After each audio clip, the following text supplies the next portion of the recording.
right. Well, good afternoon, everyone. Just a few things at the top, and they'll get right to your questions. So as you're aware, Secretary Austin hosted the 22nd Ukraine Defense Contact Group meeting yesterday, where he highlighted the urgent need to support Ukraine amid a challenging and dangerous fight against a new Russian offensive. He underscored the extraordinary courage of Ukrainian defenders and the critical role of the some 50 nations that comprise the contact group in providing essential capabilities to the defense of Ukraine through 8 separate capability coalitions. The Secretary also emphasized the importance of ongoing assistance and coordination to ensure Ukraine's long-term security, as well as our continued laser focus on Ukraine's near-term battlefield requirements. Separately, earlier today, Secretary Austin hosted Finnish Minister of Defense Antti Hakonen here at the Pentagon for a bilateral discussion on the strong defense relationship between the U.S. and Finland. The two leaders reaffirmed their commitment to NATO's collective defense and addressed current European security challenges, particularly Russian aggression. Secretary Austin praised Finland's role in regional security and within NATO, and both leaders committed to deepening our strategic partnership to ensure regional stability. Readout will be posted to the DoD website later today. Looking further ahead into the week, Secretary Austin will travel to Annapolis, Maryland on Friday, where he'll provide the commencement address to the U.S. Naval Academy's 2024 graduating class of our newly appointed U.S. Navy ensigns and Marine Corps second lieutenants. The commencement ceremony will be live streamed on defense.gov. And switching gears to a couple of operational updates. To date, over 569 metric tons of humanitarian assistance has been delivered across the temporary pier, or JLOTS, to Gaza for further distribution by humanitarian partners, with more aid on the way. This humanitarian assistance has been donated by the United States, United Kingdom, UAE, European Union, and many other partners. And as you've heard us say previously, the pier is a temporary solution and contribution as part of a broader international effort to surge humanitarian assistance to Gaza to meet the urgent needs of the Palestinian people. As JLOTS operations continue, we'll be sure to provide updates as appropriate on this important international humanitarian endeavor.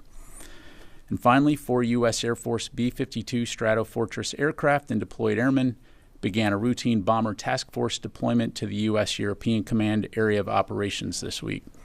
Operating out of the UK's RAF Fairford, these aircraft deployed from Minot Air Force Base in North Dakota will provide numerous training and operational opportunities alongside NATO allies and regional partners.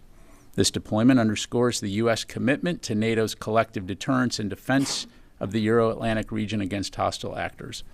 The Bomber Task Force in Europe is part of large-scale global exercise 2024, which enhances U.S. Joint Forces training with allies to address global security challenges.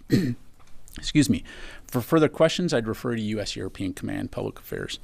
And also, I'd like to thank Air and Space Forces Magazine for watching our left flank over here. Thanks, Chris. And with that, we'll go ahead and go to AP first. Thanks, Pat. Joe's in there. All right. Over here on the other flank. Some of the aid that has come off the pier, there was difficulty in getting it distributed over the last couple of days. Some of the trucks were overrun by people trying to pull the aid off, et cetera. Is the U.S. concerned that some of that aid is not actually getting to the warehouses and thus to the distribution point? And are you aware of any steps that either the U.S. or our allies and other coordinators on the ground are taking in order to kind of improve this process at this point? Yeah, thanks, Lita. So actually, yes, a few updates on that front. So there have been discussions between the U.S., Israel, United Nations, as well as joint efforts to identify alternative routes for the safe movement of staff and cargo. And so movements from the temporary facility, from the assembly area, that have resumed today. And so we do anticipate that assistance will be distributed in the coming days here, of course, conditions permitting. And so, you know, as we move forward on this, the safety and security of all the humanitarian assistance organizations is going to continue to be critical, and we'll continue to work closely with the international community on that front. Ultimately, the goal, of course, is to get this humanitarian assistance to the Palestinian people who need it most. Just a quick follow. I just want to make sure on the 569, that you gave us, is that as of today or yesterday? That is as of this briefing. I know that more aid's coming, so there may be updated numbers later today, but that's what I have as of coming into this briefing right now. Yep. Natasha. Thanks, Pat. So originally the plan was to, according to senior military officials who were briefed on this, start off by getting roughly 90 trucks per day of aid into Gaza and then scaling up to ultimately 150 trucks per day. But it seems that as of today, only about 26 total trucks have gotten in since Friday, including 14 yesterday, and some of them, of course, have been intercepted. So why are more trucks not making it across the causeway into Gaza at this point?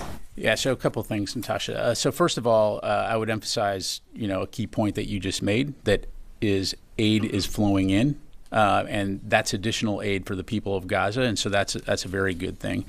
The second thing is I would highlight, again, for additional context, it's just over 3 days since JLOTS first went operational, and we've already been able to push, as I mentioned, over 596 metric tons of aid for onward delivery into Gaza, more on the way. And again, it's also important to remember that this is a combat zone and that it is a complex operation.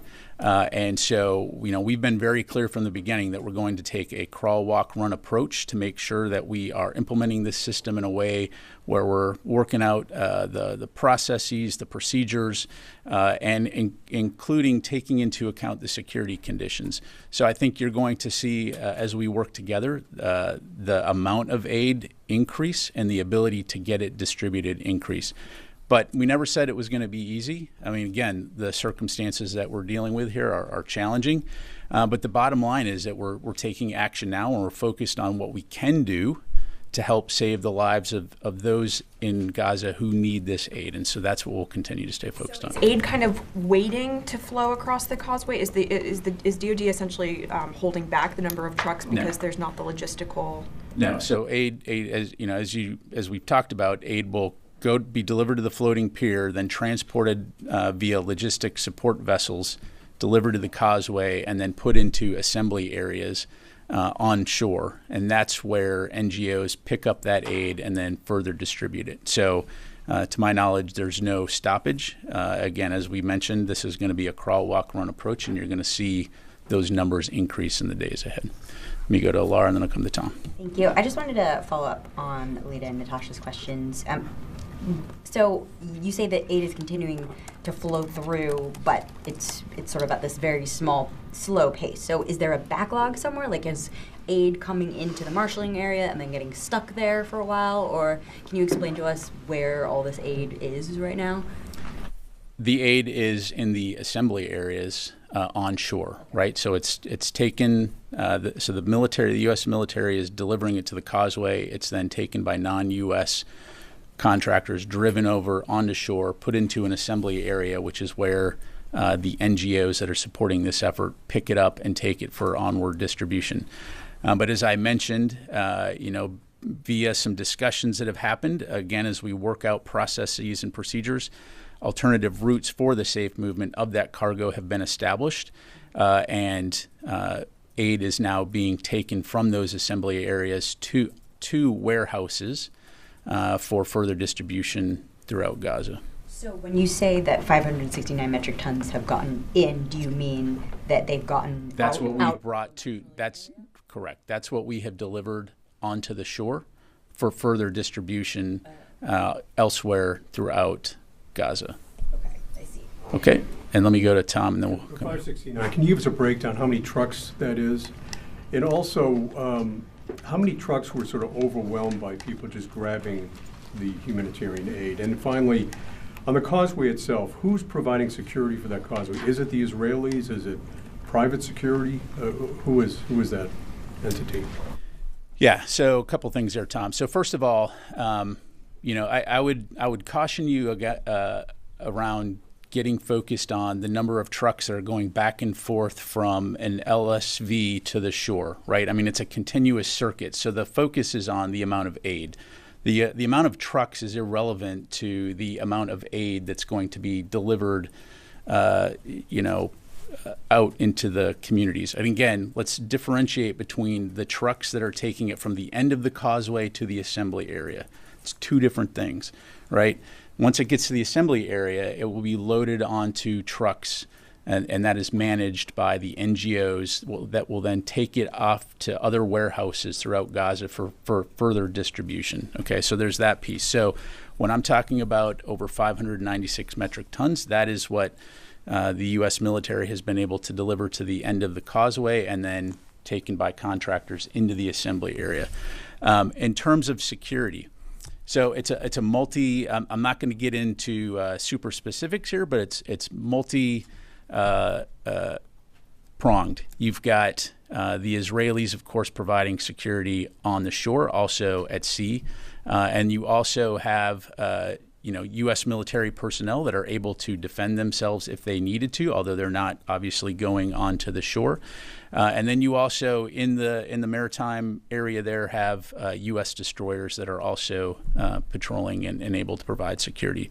So it's a multi step process there in terms of providing security. Getting back to the metric tons, it would be helpful, I think, if we do apples and apples. If you're talking 90 trucks and you're going to go up to 150, it would just be helpful for everybody, I think, if you just say 40 trucks got in today, 90 trucks. Yeah, I think what you're, again, so look, as the amount of aid increases into the Deliver the Causeway and you start to ramp up the number of trucks that are taking the aid off the end of the causeway and delivering it to the assembly areas, I mean, that's an interesting factoid, but it doesn't change what the ultimate endeavor here is, which is to get humanitarian assistance to the people of Gaza. So, the real key statistic here is how much aid is being brought onto the shore and then ultimately delivered throughout Gaza via the NGOs to the people of Gaza. So, again, we'll continue to keep you updated on that front.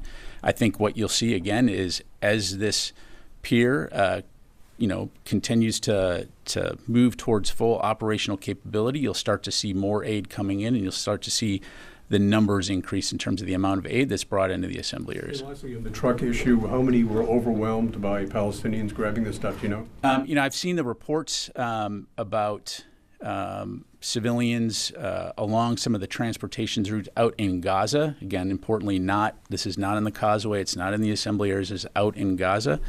Once it left that maritime marshaling area, I think we can all agree that demonstrates the importance of making sure that we can continue to get aid into Gaza, not only by maritime routes, but also by land routes, and the desperation that's out there. So again, as I mentioned earlier, there's been discussions today to look at how we can get that aid, how the NGOs can get that aid out into where it's needed most. But to answer your question, I don't have the specific numbers. Liz. Thanks, Pat.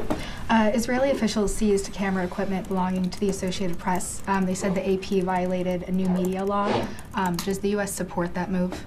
Of course not. I mean, I've seen those press reports. We obviously support a free and independent press being able to do its job to tell the world the news about what's happening, and so no. Will Secretary Austin talk about this with his counterpart?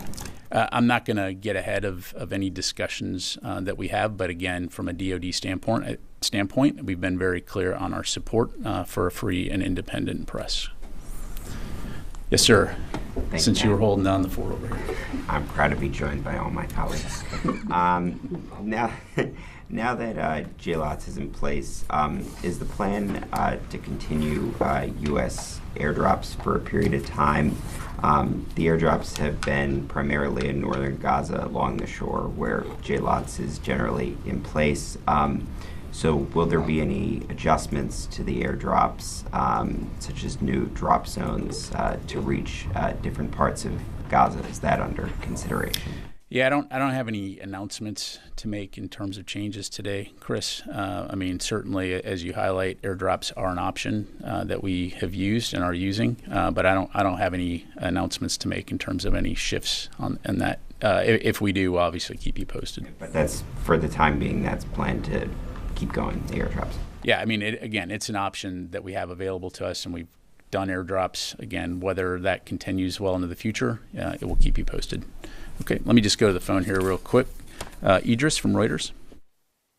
Hey, Pat, a couple of questions. Firstly, just so it's clear, how many tons of aid have been delivered from the marshalling area to the UN, and how many tons remain in that sort of holding area off the pier? And secondly, in these discussions, have you talked about any potential sort of protection, whether it's armed guards or otherwise, for the convoys? Because presumably these new routes will be figured out given the desperation of people in Gaza and might be overwhelmed again. So has there been any other talks other than just changing the route?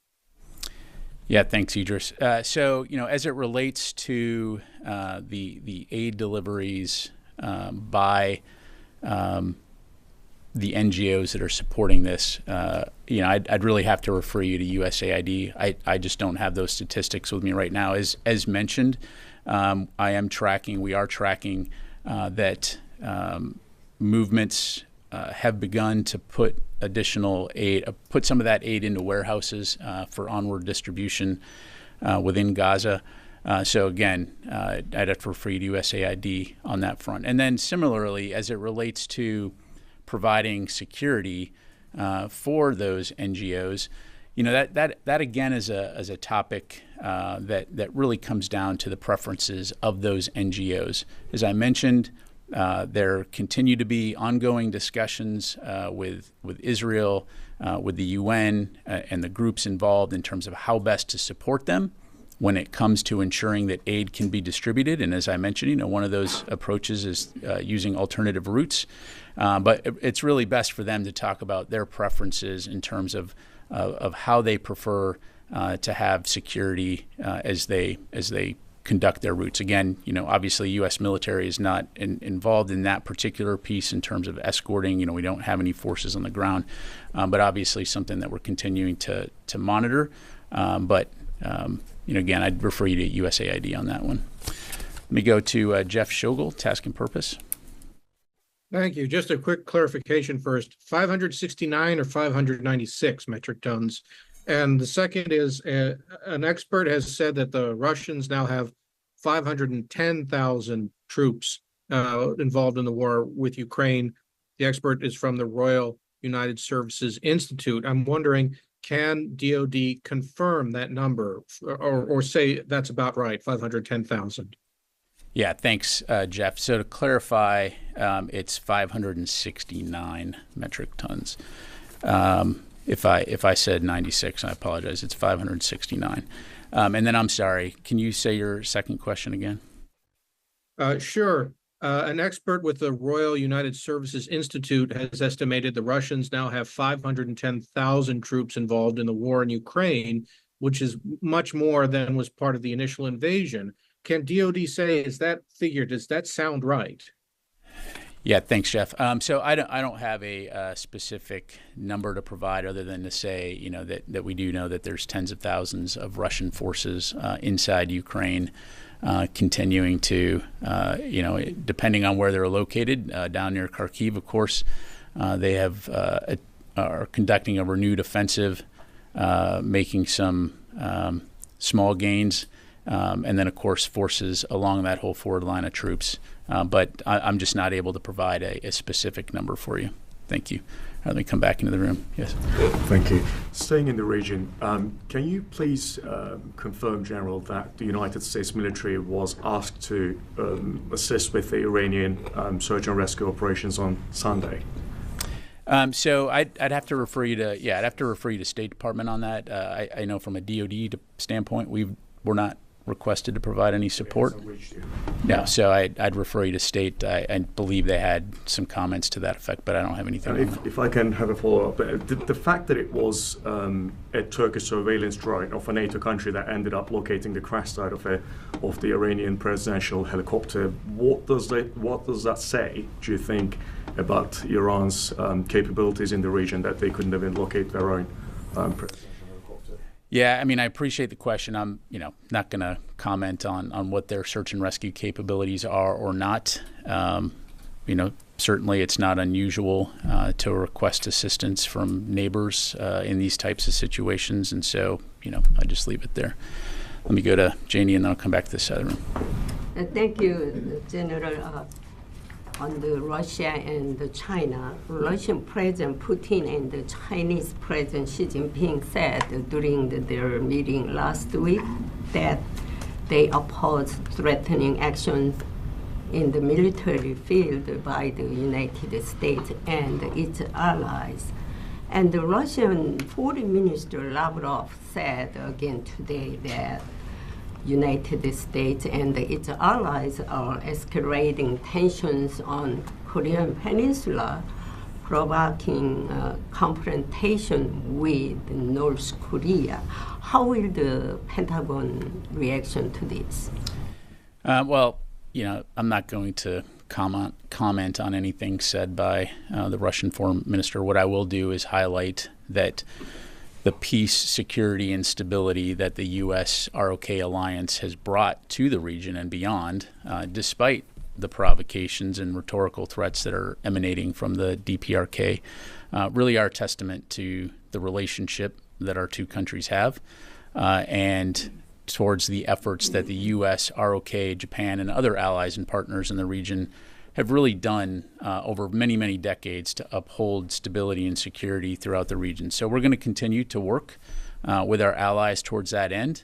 And when it comes to our mutual defense, we'll continue to work with both the ROK and the Japanese governments to address any threats that are posed by the DPRK.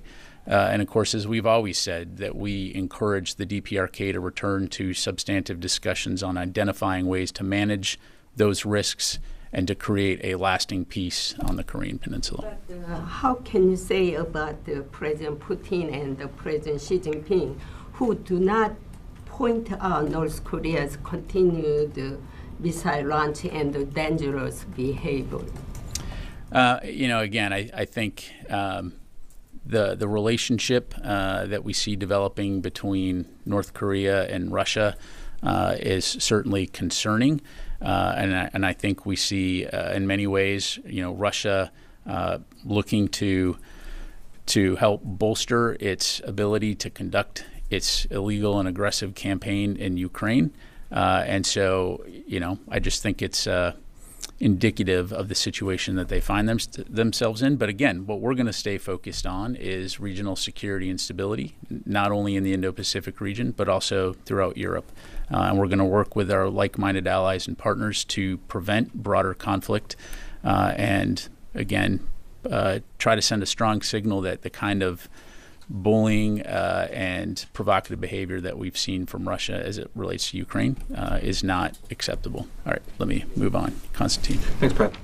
So to your point about sort of the JLOTS trucks and making apples-to-apples comparisons, can you say, on average, how much one truckload, how many tons that is, just so that we can get a sense of... And then the 569 metric tons, are you able to estimate how many people that aid is able to feed? Let me take those questions for you. I don't have them in front of me. Thanks. Louis? Yeah, early on, 2 points.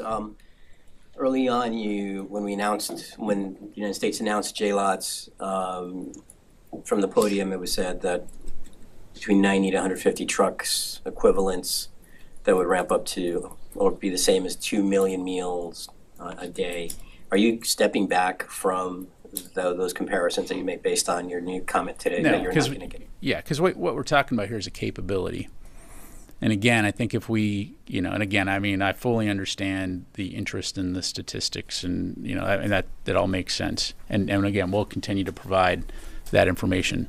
But if we take a step back here and look at the forest through the trees, this is a capability. It's essentially another avenue by which we can get aid into Gaza, despite all of the challenges as it pertains to land routes and land crossings. It provides another mechanism by which the international community can get aid into Gaza. And so that is the strategic goal here, right, is to be able to facilitate the delivery of that aid. And so as it relates to JLOTS, what we're talking about, it has the capacity to do that. And so as we continue to work with the international community and receive additional aid and start to be able to get that outward, I think you'll see those numbers go up. So, but reaching the 90 to 150 that you said from the podium, or? I mean, has the capacity to do that, right? So, I mean, that's, again, what we'll work towards. And of course, you know, as more aid comes in, we'll do that.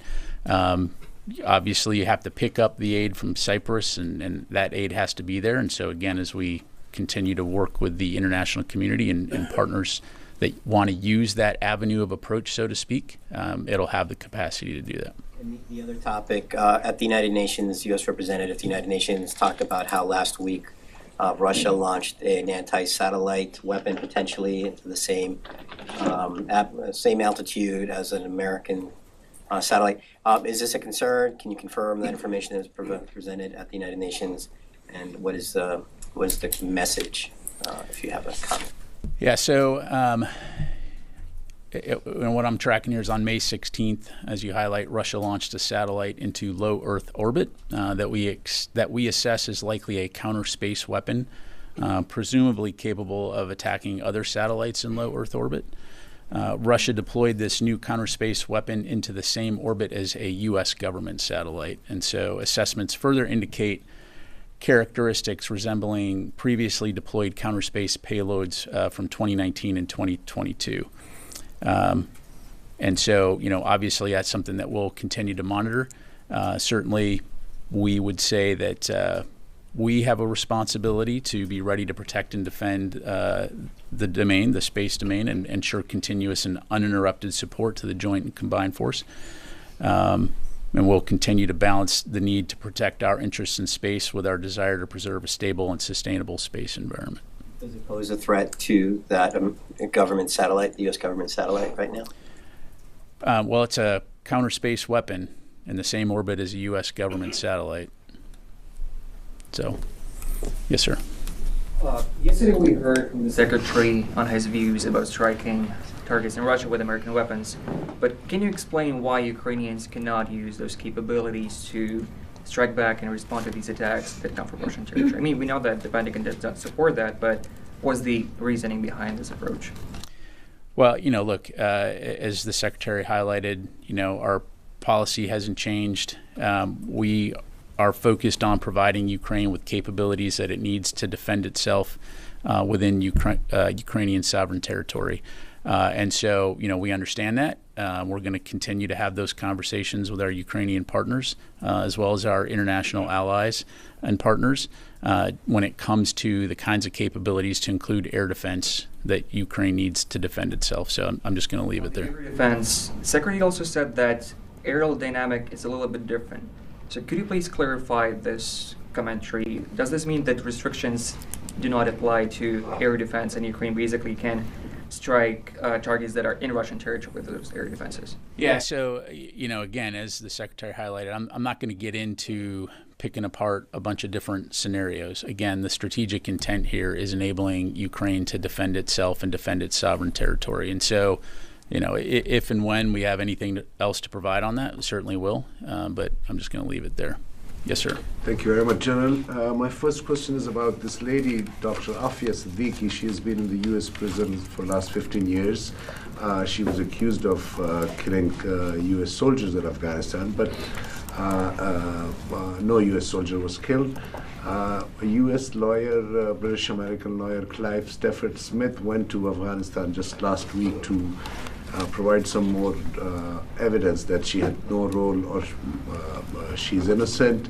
The lady is half dead. I've been raising voice for her release. Can the Secretary look into this lady's issue? And because I feel like this whole bureaucratic issue is hurdling her release. Yeah, no, I appreciate the question. I'm familiar with the Siddiqui case, but I'd have to refer you to the Department of Justice for any questions on that. Just one more. And if you can keep it short, please. Pakistan and the U.S. recently had a security talks, and the handout they released was, the last two words were global security and fight against ISIS. On this podium, when General McKenzie was here, I had asked him 7 years ago, that ISIS fighters were coming to to Afghanistan and that whole bordering region. Do you see a new level of global terrorism again rising from that region in the shape of ISIS now? Well, I mean, ISIS-K has been a threat in the region for a while. It's one of many terrorist groups that we know operate throughout that region. And of course, the U.S. and Pakistan have a counterterrorism cooperation effort that's been longstanding. And so certainly as it relates to regional threats like ISIS or other terrorist groups, we'll continue to work with our Pakistani partners to confront and address that issue. I think it's just one of those things that we have to continue to take seriously. And the last thing I'd say is if you look at our national defense strategy, it recognizes the fact that countering violent extremist organizations like ISIS will continue to be an important part of our national defense strategy. Let me go to Joseph, and then I'll come to Fadi. Thanks. I got one on Russia and one on Gaza. The Russian, and I'm sorry if I missed this earlier, but the Russians announced that they had started tactical nuclear weapons exercises today. Do you guys have any comment on that? Is there any heightened concern that they could be potentially use nuclear weapons in the near term? And then secondly, can you talk about or elaborate on any updated plans the Israelis have provided you with potential larger scale or large scale invasion of Rafah? Yeah, on the Russian exercises, I don't have anything additional to provide. Again, we've seen that rhetoric in terms of the threat to use nuclear weapons. It's irresponsible, inappropriate, and I'll just leave it there. As it relates to Rafah, to my knowledge, the Israelis have not provided us with a more detailed understanding, although those conversations continue. As you know, Mr. Sullivan, the National Security Advisor, was recently in Israel, but to my knowledge, don't have any additional information on that front. And what we do see in Rafah continues to be limited operation near the Rafah gate. Is there any concern that the decision by the ICC could impede on any potential travel by Israeli officials here? I'm not tracking any concerns in that regard. Fadi? So thank you, General. I believe you said this operation, the Causeway, it's 3 days, right? March 17th was the first day of on Friday, so today is Tuesday night in the region, so it's been 5 days. See, that's what happens when you work here at DOD. I don't even know what day it is. 500. But thank you for pointing that out. 569 metric tons. Am I accurate to say zero has been delivered to the people of Gaza so far? You'd have to check with the World Food Program. I know that aid is getting in, but it's not accurate that no aid has been delivered. We've been doing airdrops. We've been helping to facilitate aid coming over the land crossings. But the Causeway has been able to get over 569 metric tons of aid into Gaza for onward delivery. So, yes, very shortly, I think you'll see aid starting to be delivered. That has been delivered, right? As of today? As of today, I do not believe so. Okay. And is Israel, you said Israel is cooperating on this, trying to help, but it seems from what you said, the desperation of people created security issues for the distribution of aid from the assembly area, and that desperation is related to the fact that Israel is shutting down aid routes, right? So we're shifting from questions to editorializing. I'm going to go ahead and go to somebody else. Let's go to Tom Watkins, The National. Thanks, General. A couple of questions, if I may. So NBC and the New York Times reported that there was very nearly a transfer of 11 or 12 detainees from Gitmo. But then October the 7th happened. Are you able to confirm that? And then my second question is, does Secretary Austin have any reaction to the ICC prosecutor seeking the arrest warrant for Yoav Gallant? And has the Secretary spoken to him since that? Yeah, thanks, Tom. On the Guantanamo question, obviously saw those press reports. I'll have to take that question for you. The Secretary has not spoken to his Israeli counterpart, although, as you know, they speak frequently. So I would anticipate that he'll have the opportunity to speak to him soon. Don't have anything to announce right now, but certainly we'll provide a readout as it relates to that conversation. All right, let's come back into the room here. Yes, sir. Thank you, General. A couple of questions on Iran. Do you have any information about exactly what caused the Iranian president's helicopter crash? And secondly, do you expect any foreign policy change from Iran, especially from supporting these proxies? So no, we don't have any insight into what caused the helicopter crash. As was highlighted yesterday, we know that it's under investigation, so I'd have to refer you to the Iranian authorities for any outcomes as it relates to that. And I'm sorry, your second question? Yeah, do you expect any foreign policy change from Iran, especially from supporting its proxies in Iraq and Syria and Yemen too? I'm not tracking any changes in terms of our current foreign policy as it relates to Iran. Liz? To follow up on Louis' question from earlier, did Russia communicate with the U.S. at all that it was going to launch the anti-satellite weapon, and has there been any communication since? I'm not aware of any communication, but I'll have to take that question. As you know, there's a process by which there are launches are conducted. So I'll have to take that question. Natasha? Thanks, Pat. I just have a follow-up on the pier. Again, I'm trying to understand. So last week, Admiral Cooper, previously he had said that the goal was originally to start with 500 tons of aid moving across the causeway per day. We know that it's been, 4 or 5 days now, it's been a total of 569 tons. None of it, according to what you just said, that you believe it has actually been delivered to the Palestinians yet. So is the reason why that initial 500 tons of aid per day is not being moved across the causeway because we're not seeing any of it be delivered yet, that stuff that we are moving to the Palestinians, and so we're kind of holding back? Or is there another reason why you haven't met that 500 tons per day goal yet? So aid is taken to Cyprus, where it's loaded onto ships. So the aid is coming from, as I mentioned, many different countries.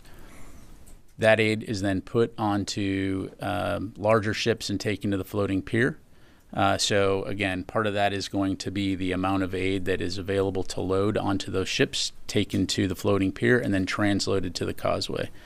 And so, again, I think you're going to see, as this process works it out, as more aid is delivered to Cyprus, you're going to see the amount of aid that's brought into Gaza increase. And to the point earlier, again, understanding that this is a multi-pronged international effort, this is one aspect of getting international aid into Gaza. It's not the only delivery mechanism by which to get aid into Gaza. And so we're going to continue to make this a viable avenue of approach to be able to get aid to humanitarian organizations that will then provide that for outward delivery. Again, as was highlighted earlier, some of that initial aid that was brought in as it was being taken along a transportation route was intercepted by some people who took that aid off those vehicles. Subsequently, there's been discussions by which to ensure that there's alternate routes so that it can be delivered to warehouses. Again, fully appreciating the desperation, but also fully appreciating the fact that it is very important that this aid get to the people who need it most. That's going to continue to be the focus. So I understand, the focus on why is this not working or why is that not working. But what we're focused on is how we can work to ensure that the Palestinian people get the aid. So that's what we're going to stay focused on. There's always, in any operation of complexity, there's going to be challenges and hurdles that have to be overcome. That's what we specialize in overcoming, and that's what we're going to do. So again, appreciate the questions, appreciate the skepticism, but we're going to make it happen, and we're going to get this food to the Palestinian people. Laura. Sorry to harp on the same point, but... Please harp on the same point. So you said that some of the trucks got intercepted after they were taken from the marshalling area. Correct. And you said you were looking at alternative routes to distribute aid from the marshalling area. But I just don't understand what's the problem before getting to the marshalling area? There's no problem getting to the marshalling area. Why has there only been 569 metric tons of aid delivered to the marshalling area? That's how much aid has been delivered to the end of the pier to be brought into the marshalling area. So is there less aid flowing through Cyprus than you thought there would be? I don't have a flow chart that shows what aid is expected and what's not. All I know is we're going to continue to push aid, and as I mentioned, more is on the way. So you're going to see those numbers increase. But I guess my question for you is, I'm not going to get in a rhetorical question. Lita. I think where our disconnect, is, just so you can take the question and figure it out later, is the 90 to 150 trucks a day was kind of the metric everyone was focused on from Admiral Cooper and everyone early on. and now you guys sort of shifted to metric tons a day, and we're trying to equate, is that 90 trucks per day? Is how many, and that's why, because we didn't know if that 569 metric tons that have gotten in, whether that equates to whether you're falling short or meeting or whatever those initial goals of the 90 to 150 trucks. Unfortunately, that was the metric we got early on. And now with the metric tons, we're trying to figure out how those two equate. Yeah. I think that's just the question. Adding to that too is somebody must know how many trucks have gone along that causeway into the marshalling area. That's a number somebody should have. And I think, because we're reporting, X number of trucks left, and I think people are equating the number of trucks that go on and off the pier filled with aid to the number of trucks leaving the marshalling area. That's not the same trucks, and it's not the same size trucks, if I'm not mistaken. So it would be inaccurate to say the number of trucks going on and off the pier is the same as the 10 or 11 trucks that left the pier or left the marshalling area and left. Is that accurate? Correct. And again, look, we'll continue to keep you updated on this. I understand the intense interest in it, and we'll continue to provide you as many statistics as we can. But again, looking at the forest through the trees here, is about getting aid to the people of Gaza, and that's what we'll continue to focus on doing, no matter how many trucks are driving on or off the Causeway of Courtney. Pat, I have a question about the trucks. Keep on trucking. The trucks that you mentioned that were intercepted, who was responsible for the security of those at the time? Again, when it comes to the security of NGOs, that's a decision that they all make internally. So I really can't speak to them or what specifically was on that convoy. But again, broadly speaking, and as I'm sure you can appreciate, I'm just not able to go into the details in terms of the tactics, techniques, and procedures. There has been a discussion to look at alternate routes to ensure the safety of the staff and the cargo that's being delivered. And I just have to leave it there. No, I asked because I was under the impression that until it got that the Israeli Defense Forces were responsible for security of the humanitarian aid up to a certain point, including the delivery to the warehouses. But that's not the case? I'll have to check on that. Thank you. All right, Ellie. Initially, when you talked about the alternative routes, you said movements from the temporary facility resumed today. Is the temporary facility that you're talking about the marshalling area? Yes, the marshalling area. And then resumed, how many days were they not moving? It was just the last couple days. So they've resumed today, 2 days. Okay, Fadi.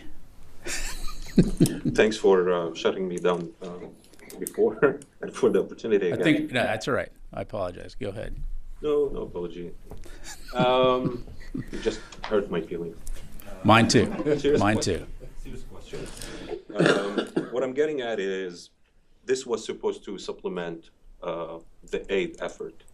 And it seems the fact that the crossings are closed is not helping the situation. As you said, desperate people intercepted some of the trucks, which created this delay.